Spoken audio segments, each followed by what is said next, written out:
로마서 1장 1절에서 3절까지 보겠습니다. 제가 읽겠습니다. 예수 그리스도의 종 바울은 사도로 부르심을 받아 하나님의 복음을 위해 구별되었는데 이 복음은 그분께서 자신의 대언자들을 통하여 거룩한 성경 기록들에 미리 약속하신 것으로 다같이요 자신의 아들 예수 그리스도 우리 주에 관한 것이라. 그분께서는 육체로는 다윗의 씨에서 나셨고. 아멘. 자, 오늘 제가 드릴 말씀의 제목은 1절에 있는데요. 하나님의 복음. 오늘은 이런 제목으로 일단 시작하도록 하겠습니다. 바울은 지금 로마서를 로마 교회 성도들에게 쓰면서 자신이 누군지를 소개하고 있는 겁니다. 우리가 이전에 살펴봤지만 바울이 제일 먼저 자기를 소개하면서 사용했던 표현이 나는 예수 그리스도의 종이다 그랬어요. 그리고 그 다음으로 나는 사도로 부르심을 받은 사람이다 그렇게 표현했어요. 그리고 오늘 우리가 살펴보려고 하는 건 뭐냐면 나는 하나님의 복음을 위해 구별되었다 이겁니다. 구별되었다라고 하는 말은 따로 있다, 따로 두었다, 분리되다 이런 뜻입니다. 쉽게 말하면 바울이 로마 교회 성도들한테 이렇게 말하는 거예요. 내 나머지 인생은 이제 복음을 위해 있는 것이다. 내 나머지 삶은 복음을 위해 존재하는 것과 같다. 이렇게 말하는 게 지금 하나님의 복음을 위해 구별되었다. 그렇게 말하는 거라는 거죠. 여러분과 저도 어때요? 우리가 구원받은 이후로 하늘나라에 바로 갈 수 있었는데 이렇게 남아서 더 보내는 게 복음을 위해서 이 생을 보내도록 그렇게 되었다고 믿으십니까? 예. 오늘 저는 여러분과 함께 하나님의 복음이 무엇인지 이렇게 살펴보려고 해요. 물론 이제 앞으로 이 복음에 대해서 많이 다루게 되겠지만 오늘은 이 성경 말씀을 통해서 한 3가지로 여러분에게 정리해서 소개하려고 합니다. 첫째는 뭐냐면요. 하나님의 복음은 그 기쁨과 감격을, 그 복음을 받은 사람에게 기쁨과 감격을 주는 거라는 거죠. 자, 본래 복음이 무슨 말이냐면 그 좋은 소식이라는 그런 그 의미를 가진 말입니다. 그러면 여러분 이 복음이 좋은 소식이라면 좋은 소식 들을 때 누구나 다 어때요? 기쁘겠죠? 이게 뭐 좋은 소식 듣는데 인상 쓰거나 힘들어하거나 속상해하거나 막 이렇게 하는 사람은 없을 거예요. 이 좋은 소식 이것은요 사람을 기쁘고 감격스럽게 만드는 것이다. 그렇게 말할 수 있어요. 예수님께서 태어나시던 날 밤 목자들이 양을 지키며 밤을 보내고 있었는데 그때 이제 천사가 나타났어요. 그 천사가 이제 주의 영광 가운데 나타나서 목자들에게 다가갔는데 목자들은 너무 두려웠죠. 그때 천사가 뭐라 그랬냐면 이렇게 말했어요. 누가복음 2장 10절 제가 읽어드릴게요. 두려워하지 말라. 보라, 내가 온 백성에게 미칠 큰 기쁨의 좋은 소식을 너에게 가져왔노라. 그럼 좋은 소식이라는 말 그걸 사용하면서 그 앞에 표현, 그러니까 수식어를 다는데 뭐라 그랬냐면 큰 기쁨의 좋은 소식 이렇게 표현했어요. 그러면 왜 이렇게 표현하는 겁니까? 그 좋은 소식은 큰 기쁨을 동반하는 거라는 거죠. 그러면 여기서 복음에 대해서 우리가 지금 살펴보려고 하는데 복음이 어떤 성격을 가진 거냐? 이 복음을 제대로 받은 사람은 기뻐하지 않을 수가 없는 거예요. 이게 감격하지 않을 수가 없는 거예요. 여러분 그 예가 사도행전 8장에 나오는데 사마리아에 그 복음이 전해졌을 때 빌립이 복음을 전했잖아요. 그런데 그 사마리아 사람들이 복음을 들었을 때 사마리아 도시에 큰 기쁨이 있었다고 성경에 말하는 걸 읽어보셨을 거예요. 또 여러분 에티오피아 내시가 또 빌립을 통해서 복음을 듣잖아요. 그 복음을 다 듣고 나서 침례까지 순종하게 되잖아요. 그리고 이제 자기 고향 에티오피아로 가는데 그 성경 구절에 뭐라고 표현되어 있냐면 그가 기쁨으로 자기 길을 갔다고 되어 있어요. 그러니까 복음이 제대로 주어지기만 하면 그 사람의 삶에는 어떤 일이 생기느냐? 이 기쁨이 생긴다는 거예요. 감격이 생긴다라고 하는 것이죠. 사실 복음은요, 우리에게 이것을 하라 그렇게 호소하는 게 아니에요. 복음은 그런 게 아니라는 거죠. 너희가 이렇게 하면 너희에게 이런 좋은 일이 있을 거다, 이런 식이 아니에요. 죄짐에 눌린 우리의 그 죄 문제를 해결할 수 없는 그런 상태, 이런 상태에서 끙끙거리고 하나님의 진노, 하나님의 심판을 당할 수밖에 없는 이런 상황에서 복음은 뭘 말하느냐면 하나님께서 우리를 위해 하신 일을 소개하면서 그 하나님의 하신 일로 우리가 어떻게 죄짐을 벗는지, 우리가 어떻게 자유롭게 되는지. 사실 우리가 뭘 지불할 것도 없고 우리가 할 것도 없어요. 아주 홀가분하게 죄에서 벗어나게 하는 이 복음이기 때문에 복음을 들은 사람들은 제대로만 그 복음을 받으면 어떻게 되느냐? 마음의 기쁨과 감격이 있다는 거죠. 하나님의 하신 일을 소개하면서 그 하나님의 하신 일을 들을 때 기쁨과 감격이 있다는 거예요. 여러분도 복음을 받았을 때 기쁨과 감격이 있었습니까? 저도 제가 이 복음을 이렇게 듣고 그렇게 하면서 몇 번에 걸쳐 이렇게 복음을 들으면서 마침내 그걸 곱씹어 보고 이게 하나님께서 예수님을 통해 이런 일을 하셨구나라고 생각할 때 이 마음속에서 이게 솟구치는 그 감격을 주체할 수가 없더라고요. 너무너무 기쁨도 있고 감격도 있고 내가 이렇게 하나님께 큰 은혜를 입었구나, 큰 사랑을 입었구나, 하나님이 나를 긍휼로 다루셨구나, 이런 거를 제가 이렇게 그 말씀을 곱씹으면서 생각하게 되었을 때 너무 아주 그 벅차가지고 지금도 생각이 나는데 버스 안에서 혼자 울었어요. 사람들이 이렇게 있는데 버스 안에 이렇게 이쪽 창 쪽을 보면서 그냥 사람들이 있건 말건 막 제가 그 생각이 지금 나요. 추운 겨울이었는데 히브리서 10장 18절에 이것들의 사면이 있는 곳에는 다시는 쟤들을 위해 헌물을 드릴 필요가 없구나. 이렇게 그러면 내가 죄를 씻기 위해 내가 노력할 필요가 없는 거구나. 헌물은 예수 그리스도로 충분하구나. 내가 고민했던 이 죄들이 예수 그리스도를 통해 다 해결됐구나. 그때 그 마음의 그 감격은 정말 말로 표현할 수가 없었어요. 여러분도 그런 경험 있으십니까? 복음은 이렇게 기쁨과 감격을 가져다 준다는 거죠. 하나님이 하신 일을 통해. 그래서 하나님의 복음이에요. 여기 하나님의 복음이라고 그랬어요. 자, 이게 바울에게 있어서 이게 얼마나 기쁘고 감격적인 일인지 자기 자신을 소개하는데 복음에 대해서 먼저 말을 꺼내는 거예요. 로마서 저 뒷부분에 가서 사실 나는 복음을 위해 구별돼서 그 얘기가 아니라 이 로마서를 시작하면서 이 복음이 자기에게 얼마나 기쁨을 줬고 감격적인 것이고 자랑스러운 것인지 나는 복음을 위해 구별된 사람이야. 이렇게 나는 이제 내 나머지 삶은 복음을 위해 있는 거야. 복음을 위해서 내 존재의 의미가 있는 거야. 이런 소개를 바울이 하고 있다는 거죠. 여러분, 복음은 이렇게 기쁨과 감격을 주는데 그거를 우리가 로마서 1장 16절에서 발견할 수 있어요. 한번 읽어보겠습니다. 로마서 1장 16절 다 같이 읽겠습니다. 내가 그리스도의 복음을 부끄러워하지 아니하노니 이는 그 복음이 믿는 모든 자를 구원에 이르게 하는 하나님의 권능이기 때문이라. 먼저는 유대인에게요 또한 그리스인에게로다 그랬어요. 자, 여기 바울이 뭐라 그러냐면 내가 그리스도의 복음을 부끄러워하지 않는다고 그랬어요. 요거는 이제 완곡한 표현이에요. 돌려서 말한 거예요.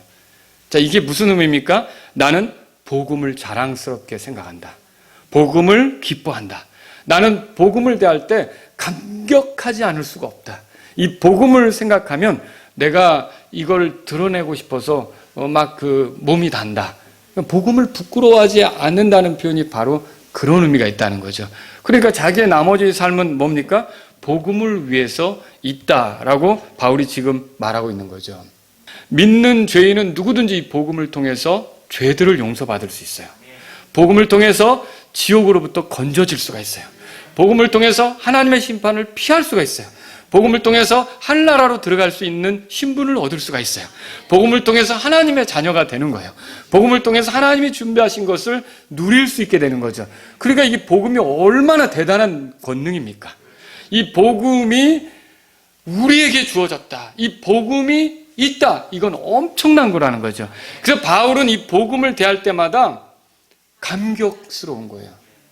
사실 여러분들이 신앙생활 하다가 시험에 들 때가 있잖아요. 거기서 탈출하는 방법을 알려드린다면 복음을 생각하라는 거예요. 복음이 얼마나 대단한 건지. 하나님께서 이 복음을 통해 나를 어떤 위치로 이끄시는 건지, 복음이 나에게 가져다 준 그런 그 유익은 뭔지, 이런 것들을 가만히 묵상하게 되면 내가 지금 고민하는 것들 있잖아요. 내가 마음에 힘들어하는 것들 있잖아요. 이런 것들이 싹 사라져버리는 것들을 여러분이 경험할 수 있다는 거죠. 복음은 굉장한 능력이 있는 거예요. 사람을 구원에 이르게 하는 능력이 있단 말이죠. 그래서 그 복음을 대할 때 바울은 큰 기쁨이 있었고 감격이 있었단 말이죠. 여러분 정말 복음을 대할 때 여러분에게도 기쁨이 있습니까? 감격이 있습니까? 이 복음에 대해서 듣는 거에 대해서 혹시 지겨워하지 않으세요? 또 그 소리야! 라고 여러분 실증 느끼지 않으세요? 예수님 피에 대해서 들을 때 또 그 소리네, 좀 다른 것 좀 듣고 싶은데, 여러분 그러십니까? 예, 사실 오히려 복음을 들을 때 기운이 납니까? 복음을 들을 때 기쁨이 생깁니까? 복음을 들을 때 감격이 생깁니까? 그게 그리스도인이에요. 그게 복음에 대해서 이렇게 감격하고 기뻐하는 삶이라고 하는 거죠. 저는 이제 가끔 성도님들 이렇게 교제하다가 그런 얘기를 들을 때가 있어요. 제가 주일날 오전에도 복음에 대해서 말할 때가 있고, 오후에도 그렇게 할 때가 있는데, 그냥 지나가면서 그런 말씀 하시더라고요. 복음은 언제나 들어도 좋아. 여러분, 그렇습니까? 정말 그렇습니까? 이 복음은 그렇게 우리를 기쁘게 한다는 거죠. 심지어 제가 그런 말씀을 여러분에게 드린 적이 있어요. 제가 좀 영적으로 이렇게 위축이 돼 있었을 때였어요. 그런데 어쨌든 전도는 하러 가야 됐던 거예요. 그러니까 제 아내랑 이제 전도를 하러 가는 거죠. 어떻게 보면 의무적으로 나간 것 같아요. 근데 의무적으로 나간 전도지만 하나님께서 저에게 들을 만한 사람을 딱 붙여주셨어요. 그래서 그 사람을 놓고 이렇게 예수님에 대해서 막 얘기하는 거예요. 근데 결국 그 사람이 안 받아들였어요. 근데 나중에 그 전도하고 돌아오는데 내 마음이 뜨거워졌어요. 근데 왜 그러냐면 내가 복음에 대해서 말했거든요. 예수님이 죄인을 위해 하신 일이 뭔지를 이렇게 말했거든요. 근데 그렇게 말하는 순간 내가 처음에 전도하러 갈 때 그 위축되었던 그 위치 있잖아요. 이건 온데간데 없이 그냥 마음이 기뻐가지고 오늘 전도 오길 잘했다. 이게 그 사람은 안 받아들였지만 이렇게 예수님에 대해서 말하고 나니까 속이 이렇게 좋으냐? 기쁘냐? 여러분 그런 경험 있으세요? 이렇게 복음은 우리를 기쁘게 하고 감격스럽게 만드는 거예요. 그래서 삶이 지친다, 밋밋하다, 뭔가 이렇게 냉랭해졌다, 그럴 때마다 여러분이 복음을 생각하시라고 말씀드리는 거예요. 오늘날 복음을 대할 때 우리는 어떻습니까? 만일 냉랭하다면, 혹은 복음에 대해서 실증을 느끼고 있다면, 만일 기쁨이나 감격이 없다면, 혹시 복음을 부끄러워하고 있다면 우리의 구원을 점검해 봐야 돼요. 근데 나는 구원받은 건 맞아요 라고 하면서 그렇게 한다. 그러면 그거는 정상적이지 않은 신앙 상태에 빠진 거예요. 항상 정상적인 그리스도인의 삶은요, 복음을 들을 때 기운이 납니다. 복음을 들을 때 기쁨이 있습니다. 복음을 들을 때 힘이 난다는 거죠. 복음이 뭐예요? 이 복음을 통해서 우리가 죄에서 벗어났잖아요. 이 복음을 통해서 사탄의 수하에서 벗어난 거 아닙니까? 이 복음을 통해서 지옥에서부터 우리가 벗어난 거 아닙니까? 복음을 통해 하나님 앞에 구원의 은혜를 누리는 거 아닙니까? 이 복음은 그런 거라는 거죠. 또 복음은 우리로 하여금 거룩한 생활을 가능하게 하니까, 복음은 하나님의 자녀로서의 삶을 가능하게 하니까, 복음은 우리에게 기쁨을 주고 감격을 준단 말이죠. 그래서 저와 여러분들이요, 이 바울이 왜 이렇게 나는 복음을 위해 구별됐다, 이 말을 먼저 꺼내는지를 이해할 필요가 있어요. 이 사람은요, 이 바울은요, 복음이 자신에게 큰 권능이 되고 기쁨이 되고 또 이렇게 감격스럽게 한다는 걸 알고 있는 사람이라는 거죠. 그래서 내 나머지 삶은 복음을 위해 있는 것이다, 이렇게 소개하는 거죠. 그래서 복음은요, 하나님의 복음은 우리를 기쁘게 하고 감격스럽게 한다. 이걸 정리하시면 좋겠어요. 과연 그렇습니까? 네, 두 번째로 드리신 말이에요. 하나님의 복음은 그분의 아들 예수 그리스도에 관한 것이에요. 자, 여기 보세요. 2절에 1절에 이렇게 돼 있죠. 사도로 부르심을 받아 하나님의 복음을 위해 구별되었다, 그렇게 써 있죠. 그리고 이 복음은, 그렇게 하면서 복음에 대해서 소개를 해요. 하나님의 복음을 말해놓고 이 복음은 이렇게 풀어주는데, 그분께서 자신의 대언자들을 통하여 거룩한 성경 기록들에 미리 약속하신 것이다, 그렇게 말했어요. 그러면 이게 복음이 갑자기 나온 건 아니고 오래전에 구약의 대언자들에게 하나님께서 계시로 알게 하셨고 그걸 성경 기록에 남기게 하셨다는 거죠. 그래서 구약 성경을 읽어보면 복음의 예표가 될 만한 거, 모형이 될 만한 것이 많이 들어있다는 거죠. 그런데 이 복음이 뭐냐? 3절에 자신의 아들 예수 그리스도 우리 주에 관한 것이다 그렇게 돼 있어요. 그럼 복음이 뭡니까? 누구에 관한 것이라고요? 예수 그리스도에 관한 것이라는 거죠. 그래서 사도 바울은 고린도 교회에게 편지를 보낼 때 복음을, 너희가 받은 복음, 내가 너희에게 전한 복음 하면서 복음을 소개하는데 이렇게 말하죠. 들어보세요. 그것은 곧 성경 기록대로, 자, 제가 고린도전서 15장 3절 4절에 읽는 겁니다. 그리스도께서 우리의 죄들로 인하여 죽으시고 묻히셨다가 성경 기록대로 셋째 날에 다시 살아나시고, 그걸 얘기를 해요. 그러면 이 지금 고린도전서 15장 3절 4절에 의하면 바울이 복음에 대해서 말하는데 성경 기록대로라는 표현을 써요. 그걸 2번이나. 그럼 이건 뭐예요? 복음이 지금 로마서 1장 2절에 얘기한 것처럼 자신의 대언자들을 통해 미리 말해진 거고 그것에 대한 성취가 복음이라는 소리예요. 그러니까 그 하나님이 이 복음을 우리에게 가져다 준 거는 자신의 그 약속이 헛되지 않음을 입증하신 거예요. 그러니까 이 복음이 우리에게 주어진 거는 그분이 신실한 분이라는 게 입증이 된 거예요. 자신의 약속이 공수표가 된 게 아니라는 거죠. 자신의 약속대로 우리에게 일을 이루셨기 때문에 그분은 신실하실 뿐만 아니라 그걸 이루시는 능력도 있는 분. 그래서 우리가 신뢰할 만한 분, 이걸 보여주는 게 복음이에요. 근데 이 복음을 말하면서 성경 기록대로 이보세요. 그리스도께서 우리의 죄들로 인하여 죽으시고 묻히셨다가 성경 기록대로 셋째 날에 다시 살아나시고, 그러면 우리의 죄들로 인해 죽었고 묻혔고 다시 살아나시고, 누구에게요? 예수님 얘기잖아요. 그러니까 복음은 누구에 관한 얘기예요? 예수님에 관한 이야기다, 그렇게 말할 수 있는 것이죠. 이 본문에서 그래서 바울은요, 지금 보세요. 이 3절에 자신의 아들 예수 그리스도 우리 주에 관한 것이다, 복음을 그렇게 소개하는 거예요. 그래서 이제 복음을 다르게는 또 뭐라고 부르냐면, 지금 우리가 1장 1절에서는 하나님의 복음 그렇게 했지만 이게 그리스도 예수님에 관한 거기 때문에 그리스도의 복음 이렇게도 불러요. 로마서 1장 16절 다시 한번 읽어보죠. 읽겠습니다. 내가 그리스도의 복음을 부끄러워하지 아니하노니 이는 그 복음이 믿는 모든 자를 구원에 이르게 하는 하나님의 권능이 때문이라. 먼저는 유대인에게요 또한 그리스인에게로다. 자, 16절에 보니까 그리스도의 복음 그랬죠. 왜 이렇게 표현하는 거예요? 그 복음이 누구에 대한 거예요? 예수님에 관한 것이기 때문에 그렇다는 거죠. 그리고 여러분 9절도 가보세요. 그래서 이렇게도 표현해요. 9절도 다 같이 읽어보죠. 내가 그분의 아들의 복음 안에서 내 영으로 섬기는 하나님께서 내 증인이 되시거니와 내가 기도할 때 언제나 너희에 관하여 끊임없이 말하며. 자, 여기 또 복음이란 말에 주목하세요. 근데 누구의 복음이라고 써 있어요? 그분의 아들의 복음 그랬어요. 그분의 아들은 누구 얘기하는 거예요? 예수님 얘기하는 거죠. 그러니까 결국 이런 것들은 복음이 누구에 대해서 말하는 거라고요? 예수님에 대해서. 그러니까 예수님에 관한 것이다, 그렇게 말할 수 있다는 것이죠. 오늘날 자신도 그리스도인이라고 말하는 사람들에게 어떻게 그렇게 그리스도인이라고 생각하는지 물어볼 때가 있어요.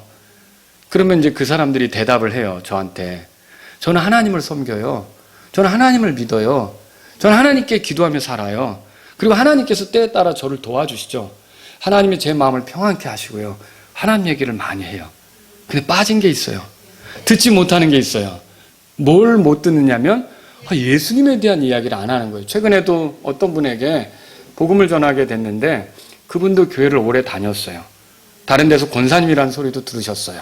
그래서 어떻게 그 그리스도인이라고 확신하는지 여쭤보니까 내가 하나님께 기도하고 다닌다, 내가 하나님을 믿는다, 내가 하나님을 섬긴다 하는데 끝까지 그리스도 얘기가 안 나오는 거예요. 그러면 그분이 복음을 제대로 아는 겁니까? 아니라는 거죠. 그러면 복음이 어떤 권능이 있어요? 구원을 가져다 주시는 하나님의 권능이죠. 그럼 이 복음을 모른다면 구원하고 상관이 있을까요? 예, 그게 구원 점검이 필요한 상태라는 거죠. 하나님은요, 유대인들도 하나님을 찾는데 예수님을 통해서 하나님을 믿는 게 아니라 자기 의로 하나님을 믿는 경우가 있단 말이죠. 그런 거는 구원받은 겁니까? 아니라는 것이죠. 예, 그래서 이렇게 그 하나님 얘기를 많이 하지만 예수님을 얘기하지 않는다. 그러면 그 사람이 복음을 제대로 알고 있나? 의문이 가는 거예요. 이 사람은 어쩌면 구원 경험이 필요한 거고 제대로 복음을 다시 들어야 될 필요가 있는 사람이 된다. 이렇게 볼 수가 있는 것이죠. 자, 그럼 여러분은 당신은 어떻게 그리스도인입니까? 라고 말할 때 당연히 예수님에 대해서 얘기가 툭 나옵니까? 당연히 그래야죠. 바울처럼 저는 죄인이지만 성경 기록대로 예수님께서 나의 죄들로 인하여 죽으시고 묻히시고 성경 기록대로 부활하셔서 저는 예수님이 저의 죄 때문에 그렇게 해주신 공로로 제가 예수님의 은혜로 구원받아서 하나님의 자녀가 됐습니다.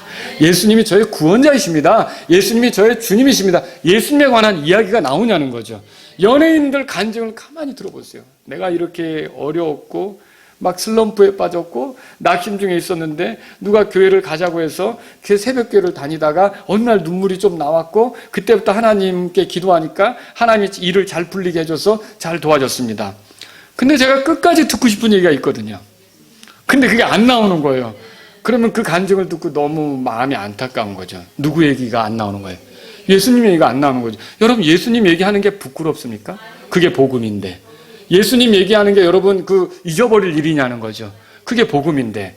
여러분, 예수님에 관한 것이 복음이다. 우리가 그렇게 정리해야 된다는 거죠. 자, 그래서 여러분이 항상 예수님 자랑을 많이 하실 수 있는 저와 여러분이 되기를 바랍니다. 세 번째로요.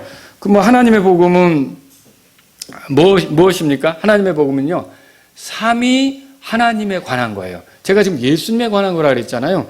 근데 1절에서 하나님의 복음 그렇게 일부러 말한 거는 여러분이 우리가 오해하면 안 되는 게 하나님 그것은 아버지만 하나님이십니까?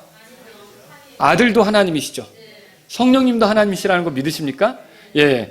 우리가 이 복음을 말할 때 그분의 아들에 관한 것이다. 그분의 아들 예수 그리스도 우리 주에 관한 것이다. 라고 말하는 것처럼 또한 복음은 하나님 아버지에 관한 것이고 그 성령님에 관한 것이다. 이렇게 말할 수도 있다는 것이죠.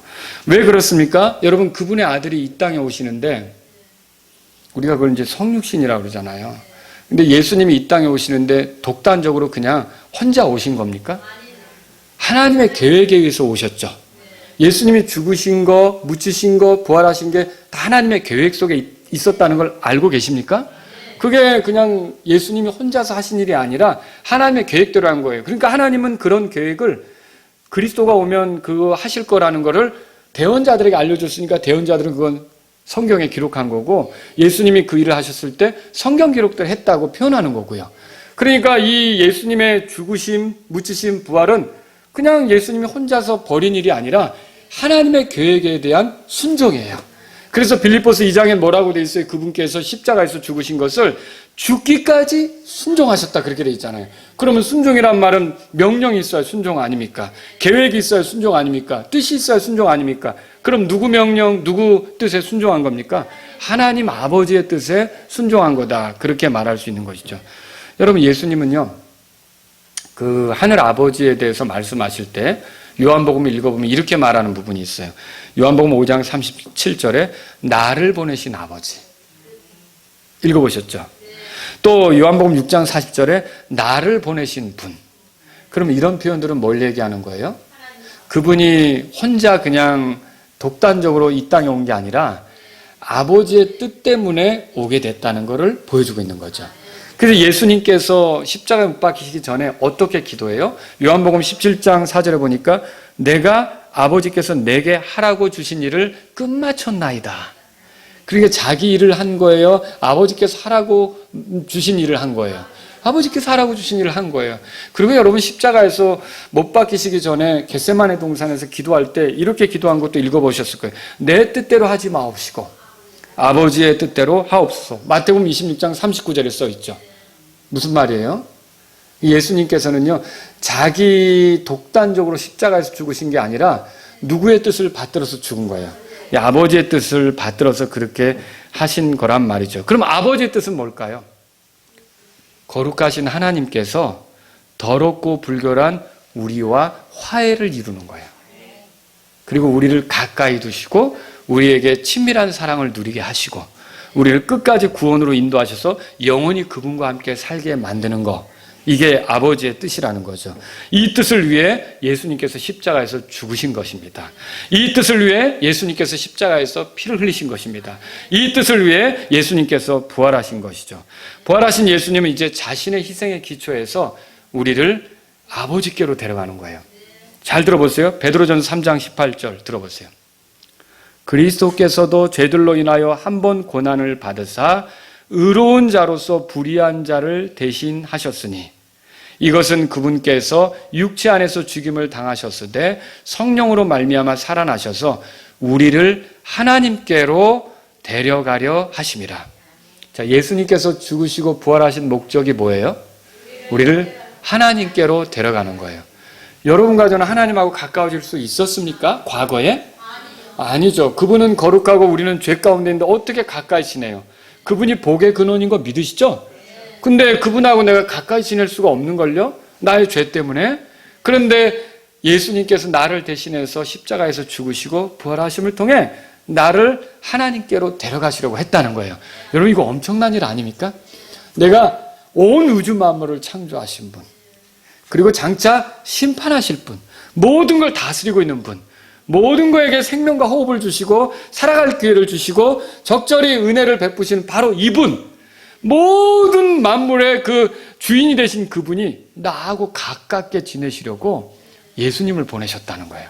그리고 예수님은 십자가에서 죽으심과 부활을 통해 그 하나님과 나와 가까워지도록 그렇게 만드셨다는 거죠. 이거 놀라운 일 아닙니까? 이게 우리의 그 구원의 모습을 보여주고 있는 거예요. 우리의 구원은 뭐예요? 그러니까 어떻게 보면요, 하나님의 계획에 의해서 시작된 거예요. 이 계획은 하나님으로부터 나온 거고, 이 계획은, 이 구원은요, 하나님을 위한 구원이기도 하다는 거죠. 그러니까 이 사람들이 자꾸 구원을 잃어버린다고 떠드는 사람들이 있더라고요. 요즘에도 어떤 목사님들, 어떤 사람들이 그 구원을 잃어버릴 수 있다고 얘기하는데, 이게 하나님으로부터 시작된 것이면 그분이 완성하는 거예요. 하나님이 하다가 실수할 수 있어요? 하나님이 하다가 일을 그르칠 수 있어요? 이게 하나님으로부터 나온 구원이라면, 하나님을 영화롭게 하기 위한 구원이라면 이건 완성되는 겁니다. 여러분과 저는 그렇게 믿어야 되는 거죠. 자, 그래서 오늘날 우리가 그 구원은 하나님이 계획하신 거고 예수님은 그 계획에 따라 일을 이루신 분이라는 거죠. 그러면 여러분, 하나님은 필요 없고 예수님만 따르면 돼, 이거 맞아요? 이거 아니죠. 우리의 구원을 위해서 아버지 하나님께서 계획하셨고 그 계획을 이루기 위해 예수님이 이 땅에 오신 거란 말이죠. 자, 구원은 죄에서 우리를 건지는 거예요. 왜 죄에서 건져져야 됩니까? 죄는 하나님을 기쁘게 하는 게 아니잖아요. 근데 사람의 존재 목적은 원래 뭐예요? 하나님을 기쁘게 하려고 존재하는 거잖아요. 구원받는다는 건 뭐예요? 바로 이 죄에서 건져지는 건데, 이제는 그러면 구원이라는 게 단지 죄사함만이 아니라 하나님을 기쁘게 하는 삶이 가능하게 되는 게 구원이라고 믿으셔야 돼요. 이게 우리가 누리는 구원이에요. 하나님 아버지와 함께 살아가도록 하는 복음이기 때문에 바울은요, 이게 하나님의 복음이다, 그렇게 말한 거예요. 하나님의 복음이다. 자, 어떤 사람은 하나님에 대해서 오해합니다. 하나님은 심판자라고만 생각해요. 그 죄인인 우리들을 죄 때문에 미워하신다고 생각해요. 그런데 예수님은 구원자로 등장하셨어요. 예수님이 십자가에서 우리의 죄값을 지불하면서, 하나님, 더 이상 이 사람들 미워하지 마세요. 내가 죄값을 지불했으니까. 제발 하나님 이 사람들을 품어주세요. 라고 한다고 생각하는 거죠. 여러분, 맞습니까? 아닙니다. 이거는 잘못된 생각입니다. 하나님은요, 우리를 말하자면 우리를 미워하시고 이렇게 하는 게 아니라, 하나님은 우리를 사랑하신 분이에요. 우리를 사랑하시니까 예수님을 보낸 거예요. 그러니까 이 십자가가 하나님 아버지하고 또 예수님이 충돌하는 것처럼, 그 충돌하는 장인데 결국 하나님 아버지가 예수님에게 져서 알아서 받아줄게, 이렇게 한 게 아니라는 거죠. 이 십자가 사건은 누가 계획한 거예요? 하나님 아버지께서 계획하신 거예요. 그러니까 하나님 아버지하고 예수님이 같이 일한 겁니까? 서로 적대적으로 하면서 싸우다가 이 결판이 난 겁니까? 같이 일한 거죠.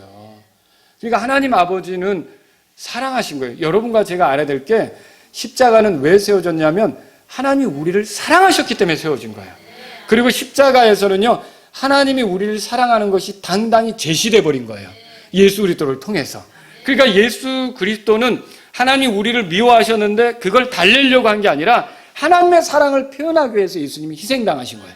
그러니까 이 구원은 하나님으로부터 시작된 거고 예수님이 그것을 성취하신다.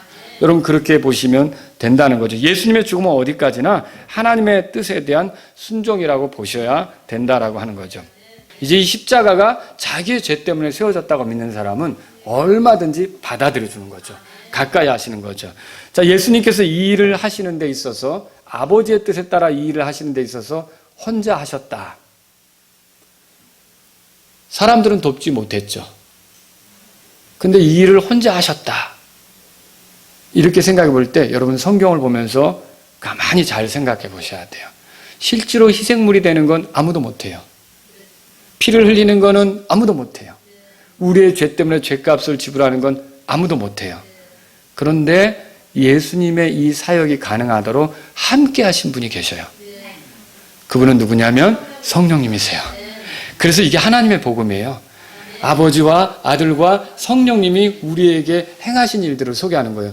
그러면 여러분 성령님은 어떻게 일하십니까? 성령께서는 예수님이 세상에 오실 때 함께 하셨어요. 처녀 마리아에게 잉태될 때 성령으로 잉태되셨다고 돼 있잖아요. 여러분 읽어보셨죠? 또 성령님께서는요 예수님이 사역하실 때 함께 하셨어요.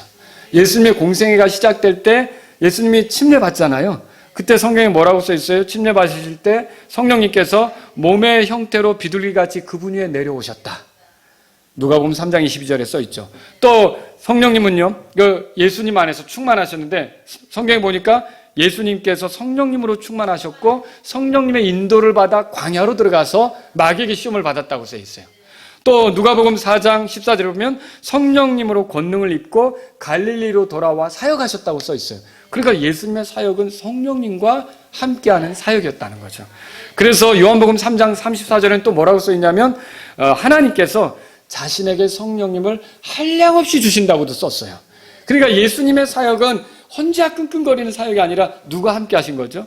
성령님이 함께 하신 거예요. 그러니까 우리의 구원을 이루는데 실제로 희생물이 되신 건 예수님이시지만 그 예수님이 그것을 잘 할 수 있도록 함께 하신 분이 누굽니까? 성령님이라는 걸 우리가 성경을 통해 발견하는 거죠. 그래서 이게 하나님의 복음이에요. 아버지와 아들과 성령님이 합해서 이걸 만들어낸 복음이에요. 그래서 하나님의 복음이란 말이죠. 또 거기서 끝나는 게 아니에요. 성령께서는 예수님이 죽으실 때도 함께 하셨는데 여러분 이거 아십니까? 자, 히브리서 9장 14절 제가 읽어드립니다. 하물며 영원하신 성령을 통해 자신을 점없이 하나님께 드리신 그리스도께서 그리스도의 피는 죽은 행위로부터 너희 양심을 얼마나 더 많이 깨끗하게 하여 살아계신 하나님을 섬기게 하겠느냐 그랬죠? 여기서 중요한 거 이거예요. 영원하신 성령님을 통해 자신을 점없이 하나님께 드리신 그리스도의 피. 그러면 예수님이 자신의 피를 흘리고 그 피를 하나님께 보여드릴 때 그게 성령님을 통해 그렇게 했다고 써 있잖아요. 여러분 예수님께서 부활하실 때도 성령님이 함께 하셨던 거 아세요? 그래서 아까 우리 베드로전서 3장 18절에 읽었지만 이렇게 써 있잖아요. 이것은 그분께서 육체 안에서 죽임을 당하셨을 때 성령님으로 말미암아 살아나셨어요. 그러면 보세요. 예수님의 사역 중에 누가 함께 하신 거예요? 성령님이 내내 함께 하셨던 거죠. 그러므로 하나님의 복음은 삼위 하나님의 작품이라는 거예요. 아버지께서 계획하셨고 아들 예수님께서 그것을 이루는데 예수님이 그것을 이루실 때 성령님이 함께 하셔서 그걸 힘있게 하셨고 여러분 이렇게 생각을 해야 된다라고 하는 것이죠. 삼위 하나님께서 이 복음을 이루셨는데 그럼 여러분 여기서 이제 주목할 게 이거예요. 저와 여러분들이 생각해야 될 건 뭐냐면 이 삼위 하나님께서 저와 여러분을 구원하려고 똘똘 뭉치셨다는 거예요. 저와 여러분이 지옥으로 떨어지지 않게 하려고 아버지께서 계획하셨고 예수님이 나서셨고 또 예수님이 인간이 되셨잖아요. 그러니까 지치지 않도록 성령님께서 계속 함께 하시면서 이 일을 이루도록 끝까지 죽으시고 묻히시고 부활하도록 성령님이 함께 하신 거예요. 그러니까 저와 여러분들이 구원받은 거 그리고 지옥을 피하게 된 거 하늘나라에 들어가게 된 건 아버지와 아들과 성령의 결과예요. 그분 아버지와 아들과 성령님이 얼마나 나를 귀하게 여겼으면, 내가 멸망한 걸 원치 않았으면 이 아버지와 아들과 성령님이 하나가 돼서 똘똘 뭉쳐가지고 저자를 구원하기 위해서 반드시 이 일이 성취돼야 된다라고 얼마나 그 줄기차게 움직이신 겁니까? 여러분이 아버지와 아들과 성령님, 하나님이시잖아요. 이 하나님의 복음을 생각하면요, 감격하지 않을 수가 없어요. 이 죄덩어리인 나를 그 세 분 중에 하나만이라도 틀어져가지고 난 못하겠어, 왜 내가 그 사람들을 위해 죽어야 돼? 라고 했다면, 예를 들어 아버지가 나 그런 계획 안 세워, 예수님이 내가 왜 거길 가야 돼? 성령님이 아유 못 봐주겠네, 이렇게 하면서 그 셋 중에 하나라도 튕겨져 나갔다면 여러분과 제가 구원받을 수 있습니까? 근데 이 아버지와 아들과 성령께서 온전히 하나가 돼서 우리를 구원하려고 계획하시고 일하시고 힘주시고 이렇게 하는 걸 보면, 여러분 하나님을 찬양합시다. 이 하나님의 공로로, 이 하나님의 복음으로 저와 여러분들이 지금 이렇게 찬송할 수 있는 거예요. 저와 여러분들이 오늘 죽어도 하늘나라에 갈 수 있는 건 바로 이 삼위 하나님의 그 역사하심으로 이게 가능한 거예요.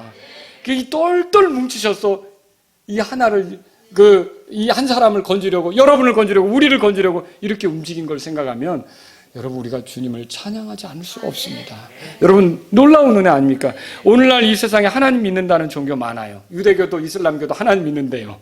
그런데요, 삼위일체 하나님을 믿는 것은요, 복음을 받은 그리스도인들만 믿어요. 여러분 그거 아시죠? 그래서 아버지 하나님, 아들 하나님이신 예수님, 그리고 성령 하나님, 이 한 하나님을 섬기는 그런 사람들은 이 하나님의 복음을 받은 사람만 이게 가능한 거예요. 가만히 보세요. 유대인들은 그렇게 못하잖아요. 예수님은 저리 치워버리죠. 여호와 증인 아시죠? 여호와 증인은 어떻게 해요? 예수님 인정 안 하죠? 성령님도 기운, 에너지로 생각하지 성령님을 인정하지 않죠. 아버지에만 몰두하는 거죠. 예수 유일주의자들도 있어요. 그 사람들은 어떻게 합니까? 이제 예수님이면 충분하다고 생각해서 아버지도 또 성령님도 별로 존중하지 않아요. 그리고요, 오늘날 신비주의자들은 어떻습니까? 성령님만 또 강조해요. 오늘날은 그냥 성령으로 다 통한다고 생각해서 성령으로만 이제 모든 걸 해결하려고 하는 거죠. 그래서 체험이 더 중요하고 이런 식으로 얘기를 하는 거예요. 성령님 체험 중요하고. 그런데 여러분, 하나님의 복음은요, 우리가 성경에서 볼 때 아버지께서 계획하셨고요, 아들이 그것을 이루셨고요, 성령님께서 그것이 이루어지도록 계속 옆에서 함께 하시고 힘주시고 이렇게 했던 것을 볼 수 있단 말이죠. 여러분, 하나님의 복음을 볼 때 우리가 죄 가운데서 멸망하는 것을 삼위 하나님께서, 그 중에 한 분도 빠지지 않고 이 삼위 하나님께서, 아버지와 아들과 성령님께서 이건 반드시 이루어져야 될 일이라고 하나가 되어서 이거 만들어낸 거 정말 놀라운 거 아닙니까? 그죠? 정말 우리가 얼마나 그분의 눈에 귀했으면 한 분도 틀어지지 않고 나 못하겠어 이게 아니라 이 하나가 되어서 우리를 구원하려고 하셨던 걸 여러분이 생각하면, 하나님의 복음을 생각할 때 하나님을 찬양하지 않을 수가 없는 거예요. 하늘아버지는 우리가 죄들을 용서받는 방법, 하나님과 화해되는 방법을 계획하셨어요. 그분의 아들 예수 그리스도 우리 주께서는요, 그 하늘아버지의 뜻에 따라 이 세상에 오셨고 자신을 희생물로 내주셨어요. 성령님은 그 일이 이루어지도록 성령으로 인도하셨고, 사역하는데 이 성령님이 함께 하시면서 이렇게 힘을 주셨고 충만하게 하셨고, 죽으실 때도 성령님을 통해, 부활하실 때도 성령님을 통해 그 모든 것이 가능하도록 그런 일을 하셨단 말이죠. 자, 하나님의 복음이 얼마나 감격스럽습니까? 얼마나 기쁩니까? 삼위 하나님께서 그만큼 나를 사랑하신다는 것을 보여주는 것이 하나님의 복음입니다. 그것을 대할 때 감사나 기쁨, 감격이 없다면, 그러면 여러분 복음을 생각하니까 기쁨이 있습니까? 근데 그게 없다면 왜 그렇습니까? 예, 그건 몇 가지 이유로 설명할 수 있는데, 자기가 얼마나 심각한 죄인인지를 알지 못할 때, 자기 나름대로 선하게 살고 있다고 생각하는 사람, 나름대로 하나님을 기쁘게 하고 살고 있다고 생각하는 사람, 구원의 필요를 못 느끼는 사람은요, 이 구원을 위해 하나님, 삼위 하나님께서 하신 일이 별로 귀하게 생각 안 되는 거예요. 근데 구원받을 필요가 없으니까, 죄인이라고 깊이 생각하지 않으니까. 근데 여러분과 저는 구원이 필요하다고 느끼셨죠? 이대로는 안 된다고 느끼셨죠? 이러면 내가 살다 지옥으로 떨어지는데, 하나님하고 영원히 멀어지는데 안 되는데, 근데 어느 날 내가 하나님하고 가까워질 수 있는 그 소식이 들린 거예요. 예수 그리스도를 통해 가능하게 된 거죠. 그게 하나님의 계획이었다는 거예요. 그리고 성령님은요, 예수님을 그렇게 이 일이 가능하도록 만드셨을 뿐만 아니라 이 성령님이 하시는 일이 뭐냐면 그게 또 나에게 깨달아지도록 그 복음이 나에게 적용되도록 일을 하시는 거예요. 놀라운 거 아닙니까? 그러면서 여러분들이 이 하나님의 복음을 깨달을 때 여기서 기쁨이 생기지 않겠어요? 어떻게 이런 일을 하셨을까? 어떻게 이렇게 나를 건지셨을까? 기쁨이 생기지 않겠어요? 여러분, 그렇단 말이죠. 또 자기의 죄의 결말이 얼마나 비참한지 알지 못하는 사람들은 이 감격이 없어요. 기쁨이 없는 거예요. 어떤 사람들은 하나님이 사랑이시기 때문에 죄인들을 결코 지옥으로 보내지 않는다고 그래요. 맞아요? 틀려요? 틀리죠. 사랑하시는 건 맞지만 공의로우시기 때문에 죄에 대해서는 심판하실 수밖에 없는 거죠. 또 어떤 사람들은요, 우리가 죽으면 혼이 멸절된다고 생각해요. 그 혼이 사라져서 심판 같은 건 안 받는다고 생각하는 거죠. 여러분, 그건 맞습니까? 한 번 죽는 것은 사람들에게 정해진 것이고 그것 뒤에는 심판이 있다고 써 있잖아요. 그렇죠. 그런 그들에게 죄에 대한 하나님의 심판으로부터 우리를 건지는 복음에 대해서 얘기하면 그 사람들은 그 죽은 다음에 심판이 없다고 생각하는데 심판을 피하는 길이 이거야 라고 하면 거기 기쁨이 있겠냐고요. 없죠. 근데 저와 여러분들은 어땠어요? 이렇게 살다가 내 혼은 지옥으로 떨어지는데 하나님의 심판이 있는데 이렇게 생각했단 말이죠. 근데 어느 날 누군가가 와서 살 길이 있어. 예수님이 당신의 죄 때문에 죽었어. 예수님이 부활하셔서 당신을 끝까지 구원할 수 있어. 이 예수님을 의지하면 당신은 하나님하고 가까워질 수 있어. 여러분 어때요? 기쁨이 생겼습니까? 당연히 기쁨이 생겼죠. 감격이 생기는 거죠. 복음이 가져다주는 구원이 얼마나 엄청난 것인지 알지 못하기 때문에 기쁨도 없고 감격이 없는 거예요. 물론 죄들의 용서, 그러니까 죄사함, 이거 중요한 겁니다.